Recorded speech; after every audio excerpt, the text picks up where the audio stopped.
In mythology, tigers are known as the steeds of gods. In ancient China, they're regarded as the messenger between the human and the spirit world.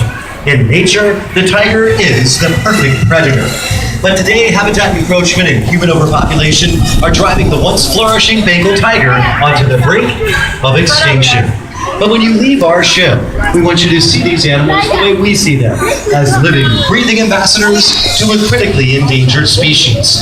So open your hearts and open your minds, and we hope you enjoy our presentation of spectacular Bengal tigers.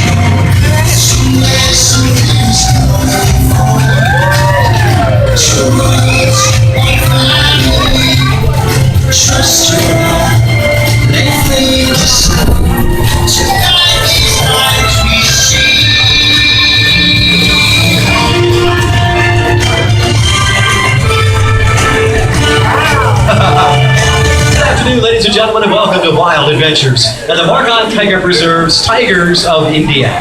For the next few minutes, we're going to share some insights, dispel some myths, and hopefully instill a sense of urgency to protect one of the Earth's great vanishing species. Now, all the cats you see out here in this arena are Bengal tigers, native to the forest and jungle regions of India. But this is a very special group of cats. They were all born and raised at the Margon Tiger Preserve in the panhandle of Florida. They're part of a breeding program that's dedicated to the preservation and protection of the critically endangered Bengal tiger. Now, if you look out here at this group, one of the first things you'll notice are all these unusual colors you may not have seen on a tiger before. Now, of course, we've got the standard Bengal tiger. We've all seen this one, very familiar, orange with black stripes, like the beautiful Usuri and his sister Ravi down front here. These two, by the way, the youngest tigers of the group at 2.5 years old. They're just babies. Now, coming up, you'll meet a very unusual color called a golden tabby Bengal tiger. And that's Big Bhutan, who's currently chilling on the veranda back there. You'll meet him in a little bit. And then we've got the most rare tiger in the world. In fact, only about 40 of them in existence, and we've got 2 of them here at Wild Adventures, the beautiful snow white Bengal tigers. Now, let's take a minute and see if we can dispel one myth right off the bat. Now, a lot of people look at these white tigers and assume that they must be Siberian, or the subspecies native to snowy eastern Russia. And that makes sense. They've got white fur, they live in a snowy climate, perfect camouflage. But for whatever reason, only the Bengal tiger displays this white color code, even though they're native to a temperate climate. Now, the golden colored tiger, like Big Bhutan, who you'll meet, he's not a mix, a cross, or even a hybrid. He's a natural color to the Bengal tiger only that's caused by a recessive gene. In fact, all of these colors are natural to the animal. They've been all known to appear in the wilds of India, although the golden tabby and the snow whites, well, they haven't been seen in over 100 years. The snow whites, in fact, are so rare. Until only recently, they were considered to be the stuff of legend. In Indian lore, they're known as the ghost tiger. So get your cameras out. This is one of the few places on Earth you can see all these colors of Bengal tiger together in one place. Well, you know, I've been talking a lot about the beautiful animals out here in the arena, and they are beautiful, but let me take a minute to introduce you to an important human of our group. See, about 17 years ago, a veterinary student came to visit us at the Margon Tiger Preserve, spent some time volunteering, fell in love with the cats, and 17 years later, well, he's still here with us. Everybody come on and let's give a big Wild Adventures hello to Margon Tiger Preserve trainer, Andy Spolyar.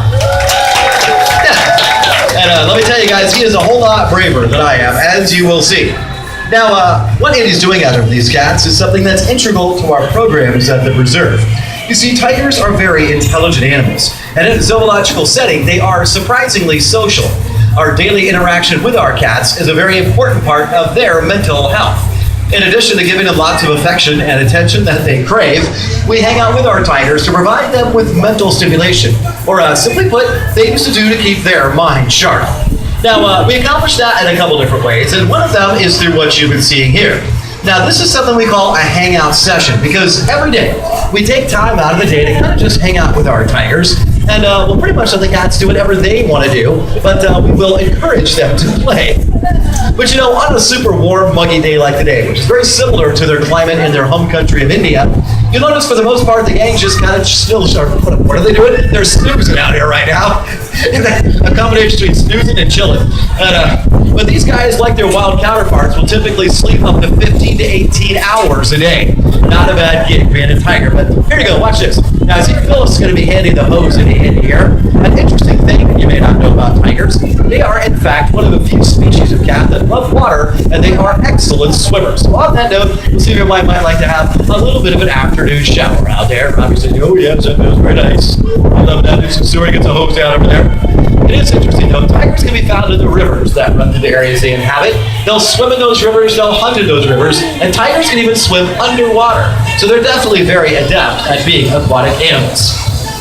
Although I should tell you, and this comes from the voice of experience, now that is something you definitely do not want to try with your house cats at home. Trust me on that. All right, now, as we mentioned, though, we do in fact have one more tiger left to introduce you to yet into the arena.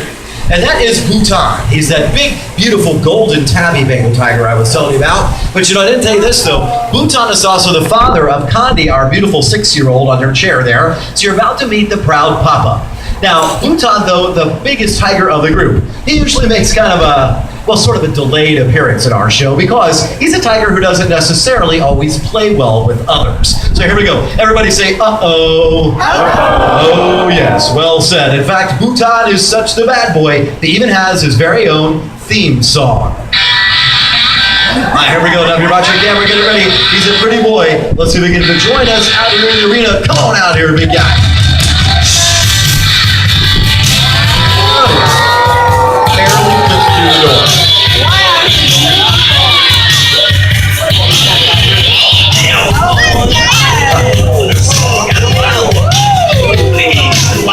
Yeah, there they are, father and daughter up in their chairs there. Let's give Bhutan a big round of applause. Hey, everybody, great to have you with us. He is awesome.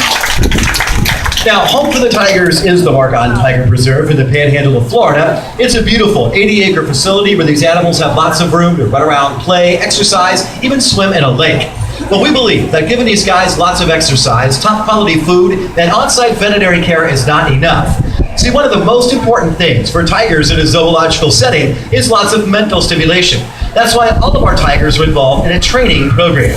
Now, our training involves just enhancing the natural behaviors that tigers exhibit in the wild. So coming up, we're going to show you how we do the training with our cats. We're going to be giving away all our secrets here today. So Andy's going to start off by sitting the gang up to their chairs here, and they're going to help demonstrate how we teach the tigers to sit up on. What are you doing, Lance? What are you doing, buddy? What's going on over there? What are you doing? That's not your chair. Are you going to come? Yeah, well, there you go. All right, so if you take a look to your far right of here, I can introduce you to the world's laziest tiger, Lazarus. Now, that orange ball is his favorite spot during the show, though. In fact, if you watch him, he'll probably fall completely asleep out here before the show's over. Very stressful life he leads. Now, here we go. Moving on to training our 2.5-year-olds just learning how to sit up, and you guys can help them out. Now, when they get their paws up in the air, let's give them a big old cheer so they know they're doing a good job. Very important part of positive reinforcement. You go starting with Robbie. There you go, Robbie. Up a little bit. There we go. Yes, excellent cheering out there, guys. Nicely done. Now, her brother.